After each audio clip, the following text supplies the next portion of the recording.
memasak gulai berdaun salam, gulai dimasak dalam kuantan. Begitu budaya orang Islam, salam pembuka tanda keselamatan. Assalamualaikum warahmatullahi wabarakatuh. Alhamdulillahi rabbil alamin. Wabihi nasta'inu ala umuri dunya waddin. Wassalatu wassalamu ala ashrafil anbiya'i wal mursalin. Sayyidina wa maulana Muhammadin wa ala alihi wa sahbihi rasulillahi ajma'in. Amma ba'd. Alhamdulillah wa syukurillah. Marilah kita panjatkan puja dan puji syukur kehadrat Allah Subhanahu wa ta'ala. Atas berkat rahmat dan hidayahnya, kita masih diberikan kesehatan jasmani maupun rohani. Kita masih diberikan kesempatan iman dan Islam, dan kesempatan bertemu pada bulan Ramadan tahun ini. Dengan sekurang-kurangnya melafazkan hamdalah, alhamdulillahi rabbil alamin. Salawat beserta salam senantiasa tercurah pada suri tauladan umat manusia yang membawa zaman jahiliyah ke era penuh cahaya. Tiada lain yakni kalau bukan habibana wa nabiyana Muhammad sallallahu alaihi wasallam. Dengan sekurang-kurangnya mengucapkan Allahumma salli ala sayyidina Muhammad wa ala ali sayyidina Muhammad. Assalamu alayka ya Rasulullah. Assalamu alayka ya Habiballah. Untuk tidak memperpanjang mukadimah lagi, judul pidato saya pada hari ini ialah tentang salat.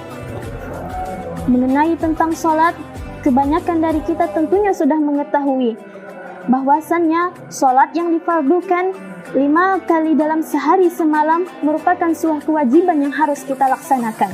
Merupakan sebuah kewajiban yang harus kita kerjakan, baik bagi kaum muslimin laki-laki maupun muslimah perempuan yang balik lagi berakal. Salat merupakan amalan terpenting dan pokok. Penting dan pokoknya melakukan salat ialah terdapat sekali banyak manfaatnya di dalam mengerjakan salat, baik itu dalam batiniah maupun zahiriyah kita apabila kita mengerjakan salat. Salah satunya ialah dengan salat dapat mencegah perbuatan keji dan mungkar. Inna salat tanha 'anil fahsya'i wal munkar. Sesungguhnya salat dapat mencegah perbuatan keji dan mungkar, kata Allah. Mungkin kita sering mendengar atau membaca kalam-kalam kiai, kalam-kalam ustadz atau ustazah, atau membaca sebuah artikel di buku-buku yang isinya salat itu nikmat, salat itu indah, salat itu kebahagiaan. Orang yang mengerjakan salat akan mendapat sebuah kebahagiaan. Orang yang mengerjakan salat terdapat sebuah kenyamanan di dalamnya. Dan orang yang mengerjakan salat akan mendapatkan kenikmatan yang luar biasa. Namun, anehnya, kenapa masih banyak orang-orang yang saat ini yang lalai dalam salatnya? Orang-orang yang saat ini masih enggan melakukan salat dan bahkan meninggalkan salat. Bukankah kata Nabi, "Man taraka salat muta'ammidan faqad kafara jihara." Barang siapa yang meninggalkan salatnya muta'ammidan hal keadaan sengaja, kata Nabi, faqad kafara jihara, maka sungguh kafir ia secara nyata. Na'udzubillah, bila kita menjadi seorang insan, seorang manusia yang kafir secara nyata hanya karena meninggalkan salat.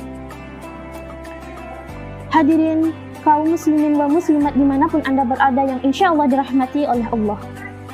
Kemudian, salat merupakan tanda syukur. Banyaknya kita mengerjakan salat dalam artian banyak bersyukur. Baik itu salatnya salat fardu maupun salatnya salat sunnah. Jadi jikalau ada yang bertanya, jadi kalau mengucapkan hamdalah itu tidak bersyukur. Jadi kalau mengucapkan alhamdulillah itu tidak bersyukur. Bukan seperti itu. Tetap dikatakan bersyukur, tetapi melalui qauli atau perkataan. Sedangkan mengerjakan salat merupakan cara bersyukur kepada Allah melalui fi'lin atau perbuatan. Nah, itulah cara pembeda-pembeda masing-masing dari kita cara bersyukur kepada Allah. Mengenai tentang salat, Nabi pernah ditanya oleh istrinya. Apa ujar istrinya kepada Nabi? "Wahai Rasulullah, kenapa baginda banyak melakukan salat di malam hari?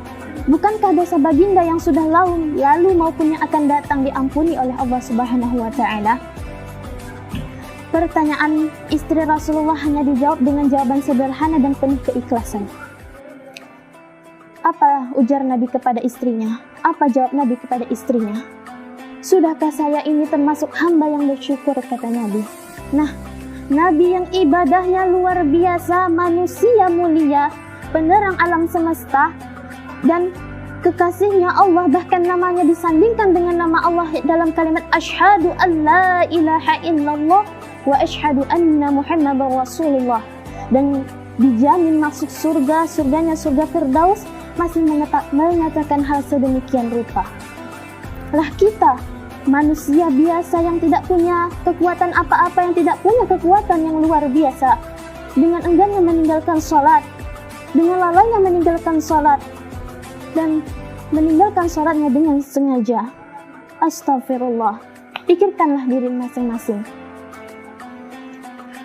Kaum muslimin wa muslimat dimanapun Anda berada yang insya Allah dirahmati oleh Allah. Wahai orang-orang yang menyandang Islam di dadanya, camkan kalimat ini. Berdirilah untuk sholat sebelum tubuhmu tak mampu menahan berat badanmu.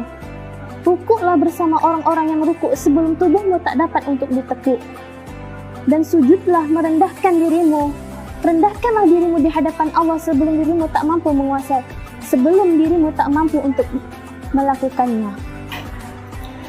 Coba kita pikirkan, betapa banyak orang-orang yang di luar sana yang ingin mengerjakan sholat, yang ingin melaksanakan sholat, namun ketika masa mudanya ia lalai dalam sholatnya, di masa sehatnya ia lupa akan melaksanakan sholatnya. Ia enggan melaksanakan sholat, namun ketika sudah tuanya, ketika sudah sakitnya, ketika sudah terbaringnya di tempat tidur, ia malah berpikir dan menyesal di akhir kemudian.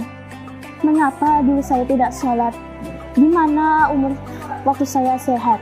Nah, inilah penyesalan selalu datangnya di akhir. Ada kemauan tetapi tidak ada daya dan upaya lagi. Kaum muslimin wal muslimat dimanapun Anda berada yang insya Allah dirahmati oleh Allah. Ada syair yang mengatakan, tidak sembahyang selama-lamanya, haji dan zakat tiada diterima, bencilah Allah tiada umpama, 1000 doanya tiada diterima, bencilah Allah tiada umpama, 1000 doanya tiada diterima. Jangan hanya karena kita meninggalkan sholat, semua ibadah yang kita lakukan menjadi sia-sia. Kesimpulannya, mau sholat atau disolatkan. Mudah-mudahan dengan sholat yang kita kerjakan, bertambahnya suatu kesyukuran kita terhadap Allah Subhanahu wa Ta'ala. Mungkin hanya ini yang dapat saya sampaikan. Kurang dan lebihnya mohon dimaafkan. Jalan pagi-pagi minum kopi sambil berjalan di pinggir sawah. Ini Uti undur diri, mohon maaf jika ada salah. Burung irian burung cendrawasih, cukup sekian dan terima kasih. Akhirul kalam summa salam. Assalamualaikum warahmatullahi wabarakatuh.